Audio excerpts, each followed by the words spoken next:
তোমাদের শিক্ষার পাঠ চুকে আসার সাথে সাথে কাগজের টুকরা আর তোমাদের ন্যায্য পাওনা, তোমাদের চাকরি বা কাজ তোমাদের হাতে উঠে যাবে ইনশাআল্লাহ।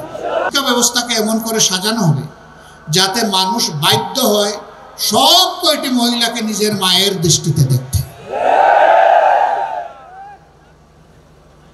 এবং তখন মহিলারা ওরকম পোশাক পরে তারা গর্ব করবে যে এই পোশাক আমার ইজ্জতের প্রতীক, আমার সম্মান এবং মর্যাদার প্রতীক।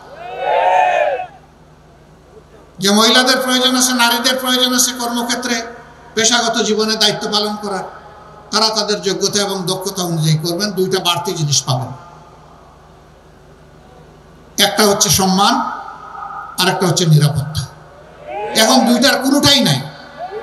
সমাজে তাদের সার্ভিস দেওয়া হচ্ছে, প্রতিদিন তাদের নিগ্রহের খবর পত্রপত্রিকা এবং মিডিয়ায় উঠে আসে।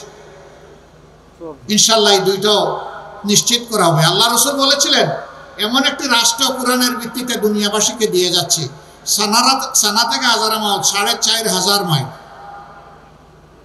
একজন পূর্ণ যৌবনা তরুণী একা রাস্তা দিয়ে চলবেন, কিন্তু কোনো জালিমের পক্ষে সম্ভব হবে না তার দিকে কুদৃষ্টিতে তাকানো। তিনি সম্পূর্ণ নিরাপদ থাকবেন। All time Roma. Taste it, love it. সেই রাষ্ট্রই এসার্ট করবে আল্লাহর আইন। আল্লাহর আইন সমস্ত মানুষের জন্য, শুধু মুসলমানদের জন্য নয়। আমরা সেই আইনের জন্য লড়াই করছি।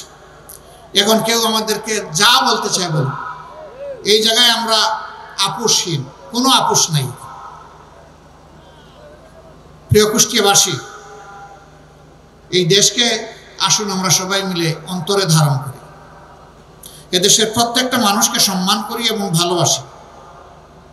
আমি মানুষকে মানুষ হিসাবে দেখবো, আমি দেখবো না তিনি মুসলমান না হিন্দু।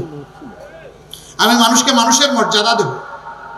যদি প্রত্যেকটা মানুষ এইভাবে মানুষকে সম্মান দেয় এবং ভালোবাসে, এই দেশ জান্নাতের টুকরায় পরিণত হবে ইনশাআল্লাহ, এবং বিশ্বের বুকে একটা ঈর্ষণীয় দেশ হয়ে দাঁড়াবে। আর আমরা আমাদের ছাত্র সমাজকে কথা দিচ্ছি, এমন শিক্ষা তোমাদের হাতে ইনশাআল্লাহ তুলে দেওয়া হবে যে তোমরা একটা বেহুদা কাগজের টুকরা সার্টিফিকেট নিয়ে এই দুয়ারে ওই দুয়ারে আর দৌড়াদৌড়ি করা তোমাদের লাগবে না। তোমাদের শিক্ষার পাঠ চুকে আসার সাথে সাথে কাগজের টুকরা আর তোমাদের ন্যায্য পাওনা, তোমাদের চাকরি বা কাজ তোমাদের হাতে উঠে যাবে ইনশাআল্লাহ। প্রত্যেকটি যুবকের যুবতীর হাতকে আমরা দেশ গড়ার কারিগরের হাত হিসাবে তৈরি করতে চাই। এরকম একটা জাতি যখন তৈরি হবে ইনশাআল্লাহ, এই দেশের মানুষ আর বিশ্বে চাকরির জন্য যাবে না।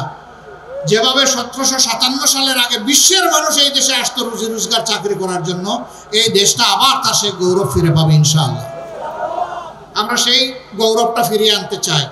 আপনারা কি এই লড়াইয়ে সবাই একমত?